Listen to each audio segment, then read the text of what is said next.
영국의 전통은요, 지금도 이제 계속되고 있어요. 특히 19세기에 영국은 이제 여행이 굉장히 유행하게 됩니다. 그래서 이 이사벨라 버드 비숍 같은 탐사 여행뿐만 아니라 유람선을 타고 세계를 일주하는 것들이 이제 어떤 상류층이나 중산층의 꿈이 됩니다. 그래서 여러분 아가사 크리스티라고 알고 계시나요? 성경 다음으로 가장 많이 팔린 책의 저자이기도 한데요. 이 아가사 크리스티도 어머니와 함께 프랑스나 이집트 여행을 어릴 때부터 했고요. 그리고 결혼하고 나서는 세계 일주를 했습니다. 그래서 호주까지도 다녀오고 남태평양의 아름다운 섬들 또 아시아도 다녀왔어요. 그래서 이 이사벨라 버드 비숍의 영향으로 이제 여자도 여행할 수 있는 시대가 열렸고요. 영국인들은 단순히 그냥 편안하게 여행할 수 있는 정해진 관광 코스만 가는 것이 아니라 이렇게 새로운 곳을 탐사하고 또 새로운 지식을 얻어오는 것이 이런 상류층뿐만 아니라 중산층에까지 그 문화가 이제 확산되기 시작합니다. 여러분 죄인 구달도 역시 영국 여성이고요. 그분도 그렇게 부유한 집안 출신이 아닙니다. 그래서 대학에 진학할 형편이 되지 못해서 고등학교 공부까지만 사실 정식으로 하신 분이에요. 근데 이분이 어렸을 때 아프리카에 관련된 책을 많이 읽고 동화책도 아프리카 관련된 것만 읽으셨고 타잔 동화책을 읽으면서 내 이름이 죄인 구달인데 타잔의 여자친구도 죄인이구나 막 이렇게 연관도 막 짓고 하시면서 이렇게 아프리카를 탐험할 꿈을 꾸게 되셨거든요. 근데 그 이유는 어렸을 때 아버지가 침팬지 인형을 우연히 선물을 해주셨어요. 생일 선물로 침팬지 인형. 근데 이 침팬지 인형에 딱 꽂힌 거예요. 그 어린 소녀가. 그래서 침팬지 인형이 사는 곳은 어디인가? 지리적 질문을 하고 아프리카구나. 내가 아프리카에 가야 이 침팬지를 진짜 만날 수 있겠구나. 그래서 그 시작이 인형이었고요. 점점 아프리카에 대한 지식을 늘려가고 사실 이분은 과학을 잘 못했다고 하세요. 별로 과학 점수가 좋지 않았대요. 그런데 지리나 영어나 이런 인문학적인 과목들을 많이 하고 대학을 못 가니까 웨이트리스로 일하면서 돈을 벌었습니다. 그래서 자연사박물관 옆에 있는 비서학교를 다니면서 또 자연사박물관 점심때마다 가고 또 비서를 하더라도 옥스퍼드 대학에 가서 비서를 하고 이런 식으로 본인이 가급적이면 공부하기 좋은 장소를 선택해서 그곳에서 이제 독학을 하며 아프리카의 생태 또 이 침팬지에 대한 이해를 높였습니다. 그리고 뱃삭을 모아서 돈이 없으니까 비행기 타고 가지 못하고요. 배를 타고 아프리카에 갔습니다. 그래서 거기에 리키라는 유인원의 대가를 만나고 거기에서 이제 침팬지를 관찰하는 이제 그런 고된 연구를 시작을 하는데 그분에게는 고생이 아닌 거예요. 너무 행복한 거예요. 그래서 이분이 남성도 하지 못한 발견을 해요. 그게 뭐냐면 침팬지가 도구를 사용해서 음식을 먹는 장면을 포착합니다. 그래서 그것이 인간의 정의를 바꾸는 대단한 과학적 발견으로 인정을 받게 돼요. 그전에는요, 그냥 인간만이 도구를 활용할 수 있다였는데 침팬지도 도구를 활용했잖아요. 그러면 인간의 정의를 바꿔야 되든지 침팬지를 인간으로 인정을 해야 되는, 어떻게 보면은 정말 진화론 못지않은 굉장히 놀라운 어떤 발견을 하게 되면서 이분이 캠브리지 대학의 박사과정에 특별 입학을 하게 됩니다. 이제 논문을 쓰고 이제 박사를 받게 돼요. 그래서 이분도 역시 어릴 때부터 지도를 보고 아프리카를 꿈꾸고 또 실제로 아프리카를 갔기 때문에 어떤 좋은 기회를 얻고 또 세계적인 학자로 인정을 받게 되죠. 그래서 한 40대까지 주로 연구를 하시고 이후에는 사실은 그런 침팬지 연구의 중요성이라든지 침팬지가 서식하는 환경을 보호해야 될 필요성을 전 세계에 다니면서 이렇게 강연하시는 어떤 교육자로 전향을 하셨고요. 지금도 미국의 지리학회 하고 많은 같이 활동을 하세요. 원래 그녀를 처음 발굴한 것도 사실은 내셔널 지오그래픽이라는 과학 잡지였거든요. 미국에서 나온. 그래서 이 분은 이제 세계적인 과학자를 넘어서 어떤 지구 환경을 보호하기 위해서 어떤 차세대 교육을 하는 이제 그런 프로그램도 만들고 지금도 이제 청소년들에게 또 사람들에게 꿈을 주는 그런 어떤 멘토의 역할을 하고 계신 거죠.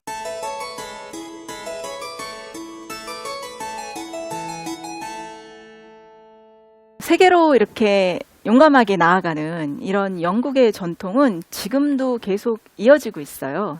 그래서 영국 사람들은 이런 어떤 새로운 지역을 여행할 때 기존 관광 코스를 가지 않습니다. 가족끼리 또는 친구끼리 모여서 지도를 보고 새로운 길을 탐색하는 그런 과정을 거치고요.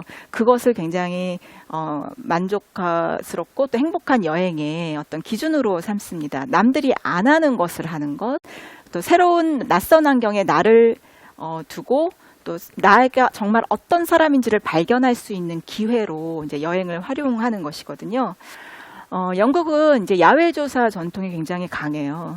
특히 지리를 통해서 다양한 인문, 자연, 환경을 익히고 세계 어디를 가든지 자신을 안전하게 지킬 수 있는 그런 훈련을 하게 됩니다.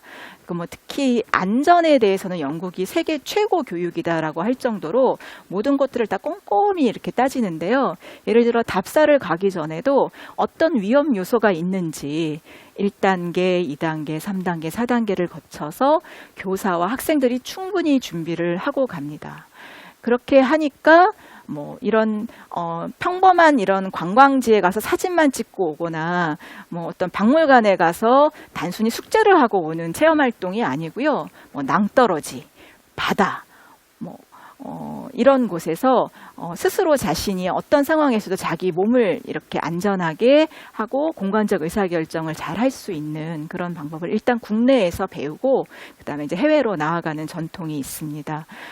위험 요소를 학습자가 어릴 때부터 직접 보고 그것을 기록하고 지도화해서 내가 이곳에 가면 안 되겠구나 또는 이곳에 가더라도 내가 이렇게 하면 되겠구나라는 것을 체험을 통해서 배우는 그런 활동을 초, 중, 고 지속적으로 하기 때문에 영국 사람들은 세계 어디로 가서도 이런 위험한 상황에서 탁월한 능력을 발휘하거든요. 그래서 틸리라는 꼬마 소녀가 있었어요. 그런데 선생님한테 지리 수업 시간에 쓰나미에 대해서 배우고 바로 그 다음 주에 태국으로 여행을 간 거예요. 가족 여행을 갔는데 갑자기 쓰나미가 밀려오니까 이 소녀가 소리를 지르면서 다들 높은 곳으로 대피하라고 안내를 했어요. 그래서 다른 해변에서는 사상자가 굉장히 많이 났는데 이 소녀가 있었던 그 푸켓의 해변에서는 사상자가 단 한 명도 나지 않았습니다. 그래서 이 어린 소녀도 아주 어릴 때부터 영국에서 이런 철저하게 안전을 지키는 교육을 배우기 때문에 이런 외국에 가서도 이런 다른 사람을 구조하는 그리고 자신도 굉장히 안전하게 자신의 어떤 몸을 지키는 이제 그런 어떻게 보면은 놀라운 그런 에피소드도 만들어냈습니다. 그래서 쓰나미를 피한 영국 소녀의 이야기는 이제 전 세계적으로 굉장히 유명해졌고 영국의 지리교육이 얼마나 강력한 힘이 있는지를 보여주는 또 사례로 많이 이야기되고 있어요. 지금 이제 영국에 대해서 이렇게 주로 영국 지리교육에 대한 말씀을 드렸는데요. 한국에서 과연 우리가 얼마나 지도를 읽어내는 훈련을 하고 있나? 여러분 지도를 보는 거하고 읽어내는 건 좀 달라요. 우리가 알파벳을 본다고 해서 영어를 이해하지 못하는 것처럼 지도를 본다고 해서 지도를 우리가 이해하거나 지도 속 세상을 상상할 수는 없거든요. 그래서 이 지도를 가지고 낯선 곳을 가고 일단 국내부터 시작해서 해외로 점점 이 넓혀가는 훈련 없이 사실 세계를 나간다는 것은 어쩌면 굉장히 무모할 수도 있고요. 또 우리가 글로벌 교육 이렇게 할 때 영어만 강조할 것이 아니라 사실은 이렇게 전 세계로 나아가기 위한 준비를 우리 한국 교육에서 좀 철저히 시키면 좋겠다라는 생각을 해봅니다. 과연 한국은 지금 세계로 나아갈 준비가 되어 있는가? 우리 청소년들은 어떤 교육을 받고 있는가 한번 생각해 보게 됩니다. 일단 국내부터 시작해서 우리가 지도를 읽어내고 또 그곳에서 위험 요소를 자신들이 찾아내서 스스로 자신을 지킬 수 있는 그런 교육 과정이 도입됐으면 좋겠다라는 생각을 하게 되고요. 특히 저는 이 강의에서 김정호를 좀 떠올렸습니다. 여러분 정말 한국을 대표하는 지도 제작자였잖아요. 지도 편찬자이기도 하고요. 제임스 쿡과 이 김정호가 활약했던 그 시기가 그렇게 멀리 떨어져 있지 않습니다. 제임스 쿡은 지도를 잘 만들어서 국내뿐만 아니라 전 세계로 나아가서 영국의 국운을 일으킨 영웅으로 이제 추앙받고 있는데요.